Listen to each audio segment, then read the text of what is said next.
Bismillahirrahmanirrahim. Alhamdulillahi rabbil alamin. Alhamdulillahi waliyyis salihin. Wassalatu wassalamu ala al-mab'uthi rahmatan lil alamin wa ala alihi wa ashabihi ajma'in. Amma ba'd. Faya ayyuhal ikhwatul kiram rahimani wa rahimakumullah. Insyaallah kita akan melanjutkan syarah ringkas dari kitab Thalathatul Usul wa Adillatuha. Thalathatul Usul wa Adillatuha yang ditulis oleh Al-Imam Muhammad Ibn Abdul Wahhab Ibn Sulaiman At-Tamimi rahimahullahu ta'ala. Beliau mengatakan وأنواع العبادة التي أمر الله بها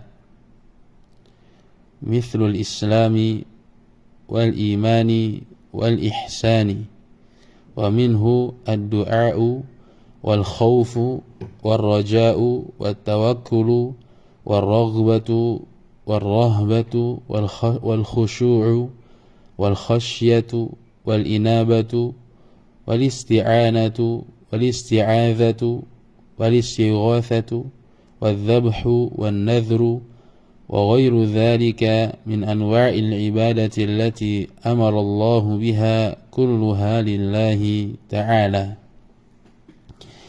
Beliau mengatakan wa anwa'ul ibadati, dan macam-macam ibadah allati amarallahu biha, yang Allah subhanahu wa ta'ala perintahkan, mithlul islami wal imani wal ihsani, seperti Islam, iman dan ihsan. Wa minhu ad-du'a'u wal khawfu, di antaranya juga adalah seperti doa, khauf, roja dan seterusnya. Di sini penulis rahimahullahu ta'ala menjelaskan tentang berbagai macam ibadah yang Allah subhanahu wa ta'ala perintahkan. Dan pokok dari ibadah adalah kecintaan dan ketundukan kepada Allah subhanahu wa ta'ala. Sebagian ulama menyebutkan bahwasanya ibadah itu adalah kecintaan dan kehinaan, puncak kecintaan dan puncak kehinaan. Akan tetapi hal ini dinilai oleh para ulama seperti Syekhuna Salih bin Abdullah ibn Hamadin al-Utsaimin hafizahullahu ta'ala kurang tepat. Sehingga yang lebih tepat adalah pokok dari ibadah itu adalah kecintaan dan ketundukan kepada Allah subhanahu wa ta'ala. Jadi ta'bir, ungkapan yang lebih tepat untuk memaknai ibadah adalah al-hubbu wal khudu'. Al-hubbu, kecintaan, wal khudu' dan ketundukan. Kenapa? Karena kalau kehinaan itu terkesan bukan ia yang berkehendak untuk beribadah kepada Allah subhanahu wa ta'ala, terkesan ia terpaksa, makanya kurang tepat.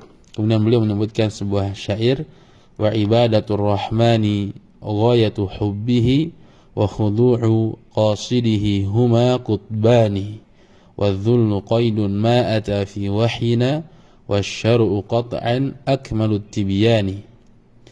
Wa ibadatur rahmani ghayatu hubbihi, dan peribadahan kepada Allah subhanahu wa ta'ala yang maha pengasih itu adalah puncak dari kecintaan. Wa khudu'u qasidihi, dan ketundukan seorang hamba. Huma qutbani, keduanya merupakan dua poros, ya, yaitu kecintaan dan ketundukan. Artinya ibadah itu tidak akan terjadi kecuali dengan dua hal ini, yaitu kecintaan dan ketundukan. Mungkin ada orang tunduk tapi dia tidak cinta, sebagaimana di Indonesia umpama sebagian masyarakat Indonesia dahulu tunduk kepada Belanda, namun ketundukan mereka tidak dilandasi dengan kecintaan, sebagaimana yang hal ini ditakrir oleh Syekh Shalih bin Fauzan Al-Fauzan hafizahullahu taala dalam ta'liq beliau terhadap kitab Qurratu Uyunil Muwahhidin, ya. Kemudian beliau mengatakan wadh-dhullu qaidun ma ata fi wahyina. Adapun az-dzul yaitu mengungkapkan ibadah dengan kecintaan dan kehinaan, puncak kecintaan dan puncak kehinaan, ini tidak disebutkan dalam wahyu. Wasyar'u qat'an akmalut tibyani, sementara syariat itu merupakan sebaik-baik penjelas tentunya. Dan di sini beliau menyebutkan macam-macam ibadah yang Allah Subhanahu wa taala perintahkan, dan beliau menyebutkan bahwasanya ibadah itu secara umum dibagi menjadi dua. Yang pertama adalah al-ibadat al-mujmalah, yaitu ibadah yang bersifat umum seperti mithlu al-islami wal imani wal ihsan, seperti Islam, iman dan ihsan. Ini ibadah yang bersifat umum, ya. Kemudian beliau juga menyebutkan yang kedua, yaitu al-ibadat al-mufassalah, yaitu ibadah yang rinci, ya. Beliau mengatakan wa minhu, di antaranya adalah ad-du'a, berdoa kepada Allah Subhanahu wa taala, wal khauf, ya, takut, war raja, penuh harap, ya, wat tawakkul, kemudian tawakal, war raghbatu war rahbatu wal khusyu'u, raghbah, rahbah, khusyu', wal khasyatu, kemudian khasyah, wal inabatu, inabah, dan seterusnya. Jadi beliau menyebutkan macam-macam ibadah. Yang pertama adalah ibadah yang bersifat umum. Beliau menyebutkan 3 contohnya, al-Islam, yang ini, wal iman, kemudian wal ihsan. Kemudian juga beliau menyebutkan 14 contoh ibadah yang terperinci. Yang pertama adalah doa, ad-du'a'u, yang kedua wal khaufu, yang ketiga war raja'u, yang keempat wat tawakkulu, yang kelima war raghbatu, yang keenam war rahbatu, yang ketujuh wal khusyu'u, yang ke-8 wal khasyatu, yang ke-9 wal inabatu, yang ke-10 wal isti'anatu, yang ke-11 wal isti'adzatu, yang ke-12 wal istighatsatu, yang ke-13 wal dzabhu, yang ke-14 wan nadhru, wa ghairu dzalika min anwa'il ibadati allati amarallahu biha, dan lain sebagainya dari ibadah-ibadah yang Allah Subhanahu wa taala perintahkan. Jadi bagian yang pertama ini adalah ibadah yang bersifat umum, kemudian yang ini adalah bagian ibadah yang bersifat khusus. Dan insyaallah setelah pembahasan ini nanti beliau akan menjelaskan satu persatu dari doa, khauf, roja, tawakal sampai dengan nazar, ya. Intinya di bagian yang kedua, yaitu ibadah yang bersifat terperinci, ini dibagi menjadi 3. Ada ibadah yang sifatnya hati, ada yang ibadah yang sifatnya ucapan, ada juga ibadah yang sifatnya perbuatan, ya. Seperti doa, ini nanti dibagi menjadi 2. Doa'u al-mas'alah, ya tentu ini bentuknya ucapan. Kemudian doa'u al-ibadah, ini bentuknya perbuatan. Kemudian al-khauf, ini di hati, ibadah hati. Raja juga ibadah hati. Kemudian tawakal dan seterusnya. Kemudian nanti belum menyebutkan az-zabh, ini ibadah perbuatan, seperti itu. Sehingga ibadah itu dibagi menjadi 3. Yang pertama adalah qalbiyah, ibadah hati. Yang kedua qauliyah, ibadah lisan. Yang ketiga fi'liyah, ibadah yang bersifat perbuatan. Kemudian beliau mengatakan kulluha lillahi ta'ala, semua ibadah ini, baik ibadah yang bersifat umum yang disebutkan tadi ataupun ibadah yang bersifat khusus, ini kulluha lillahi ta'ala, ini semua diperuntukkan hanya untuk Allah Subhanahu wa ta'ala. Nah, inilah makna dari memurnikan tauhid, yaitu memperuntukkan semua ibadah itu hanya untuk Allah Subhanahu wa ta'ala.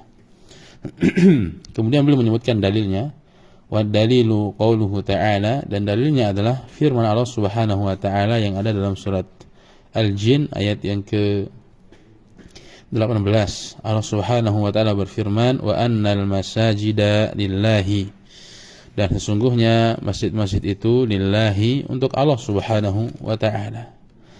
Dan makna wa annal masajida lillahi, sesungguhnya masjid-masjid itu untuk Allah adalah, yaitu u'budullaha, itu beribadahlah kalian hanya untuk Allah Subhanahu wa ta'ala. Karena memang masjid itu adalah tempat yang digunakan untuk beribadah kepada Allah Subhanahu wa ta'ala.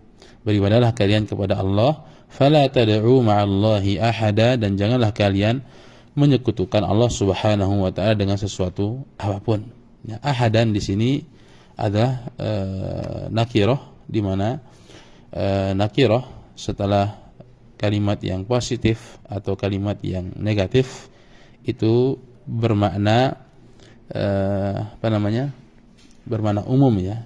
Di sini fala tad'u ma'allahi ahada, di sini ahada ini nakirah yang terletak setelah penafian. Fala tad'u ma'allahi ahada, janganlah kalian menyekutukan Allah dengan sesuatu apapun, baik itu nabi yang diutus ataupun malaikat yang dekat kedudukannya di sisi Allah Subhanahu wa ta'ala, apalagi selain dari keduanya. Jadi mana ayat wa annal masajida lillahi ay u'budullaha, itu beribadahlah kalian kepada Allah, fala tad'u ma'allahi ahada, maksudnya adalah wala ta'budu ma'ahu ahada, janganlah kalian menyekutukan Allah Subhanahu wa ta'ala dengan sesuatu apapun. Dan inilah makna kalimat tauhid la ilaha illallah, di mana la ilaha ini adalah nafi, kemudian illallah adalah itsbat. Tidak ada ilah yang berhak diibadahi kecuali Allah Subhanahu wa ta'ala. Kemudian beliau menyebutkan kaidah yang sangat agung. Beliau mengatakan faman sarafa minha syai'a li ghairillahi fahuwa musyrikun kafirun. Barang siapa yang memalingkan, ya, suatu ibadah dari ibadah-ibadah tersebut kepada selain Allah, maka dia musyrik dan kafir. Barang siapa yang memalingkan suatu ibadah dari ibadah-ibadah tersebut kepada selain Allah, maka dia musyrik dan kafir. Dan dalilnya adalah wa dalilu qauluhu ta'ala, dalilnya firman Allah Subhanahu wa ta'ala, wa may yad'u ma'allahi ilahan akhara la burhana lahu bihi fa innama hisabuhu 'inda rabbih innahu la yuflihul kafirun. Wa may yad'u ma'allahi ilahan akhara, barang siapa yang menyekutukan Allah Subhanahu wa ta'ala dengan Tuhan yang lain, dengan sesembahan yang lain, ya, berarti inilah perbuatan kesyirikan. Jadi barang siapa yang menyekutukan Allah Subhanahu wa ta'ala dengan sesuatu apapun, ya, la burhana lahu bihi, maka dia tidak memiliki hujjah, ya, menjadikan sesuatu tersebut sebagai sesembahan. Ya, barang siapa yang menyembah selain Allah, maka dia tidak punya hujjah, tidak punya alasan yang kuat, tidak punya argumen yang kuat untuk menjadikan sesuatu tersebut sebagai ilah.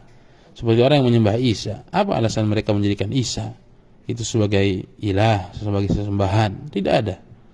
Apa alasan mereka menjadikan Musa, Uzair sebagai Tuhan? Nah, ini sebagai ilah yang diibadahi. Ini tidak ada landasannya. La burhana lahu. Apa pula landasan orang yang beribadah kepada kepada batu, kepada pohon? La burhana lahu bihi. Dia tidak memiliki hujjah, ya, yang kuat, alasan yang kuat untuk menjadikan hal tersebut sebagai sesembahan. Ini yang pertama, la burhana lahu bihi. Ini sudah kita jelaskan perkataan Ibnu Qayyim rahimahullahu taala dalam kitab Al-Kafiyatu Asy-Syafiyah ketika beliau membantah orang-orang Nasrani. Beliau mengatakan, fa ya ajaban liqabrin dhamma rabba wa a'jabu minhu batnun qad hawahu aqama hunaka tis'an min syuhurin ala dhulumati min haidin gidhahu wa shaqqa al-farja mawludan saghiran fatihan lithadi fahu thumma ya'kulu wa yashrabu thumma ya'kulu wa yashrabu thumma ya'ti bilazimi dzalika hal hadza ilahu. Ya. Alangkah anehnya kalau kuburan itu dijadikan Tuhan, atau Tuhan itu dikubur, ya. Karena keyakinan orang Nasrani itu Nabi Isa 3 hari 3 malam dikubur dan sehari semalam di atas salib, ya. 3 hari 3 malam, fa ya ajaban liqabrin dhamma rabba, alangkah anehnya kuburan itu menghimpun Rabb, menjadi tempat Rabb, ya. Pertama kali. Wa a'jabu minhu qad batnun qad hawahu. Yang lebih aneh adalah Tuhan kalau dikandung dalam perut. Aqama hunaka tis'an min syuhurin lada dhulumati min haydin ghidhahu. Ya, dia tinggal di rahim seorang ibu, ya, selama 9 bulan. Dia makan dari haid ibunya, ya, 9 bulan di rahim ibunya. Kemudian wasyaqqal farja mauludan dha'ifan saghiran fatihan lithadi fahu.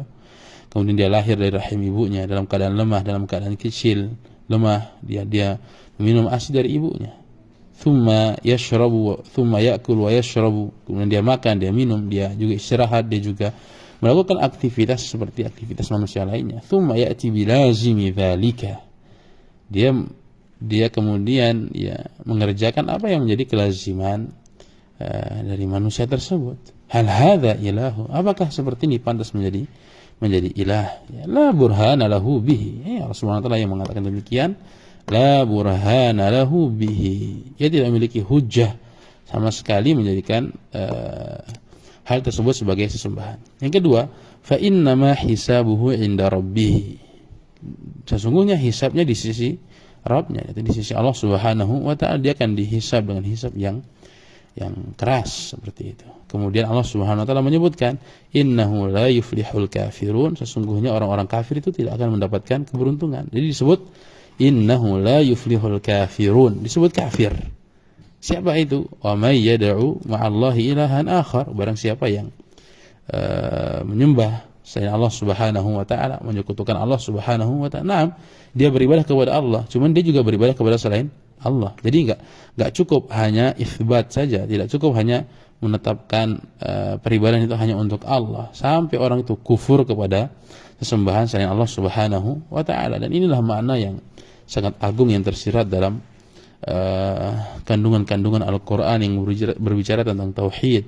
Inilah makna kandungan yang sangat besar yang disebutkan dalam kitab-kitab para ulama yang ditakrir dari Al-Quran dan Sunnah Nabi SAW, seperti kitab Fathul Majid di syarhi kitab Tauhid. Ini sangat indah. Allahu ta'ala wa ala a'lam, wa sallallahu ala nabina Muhammadin wa ala alihi wa sahbihi wa sallam.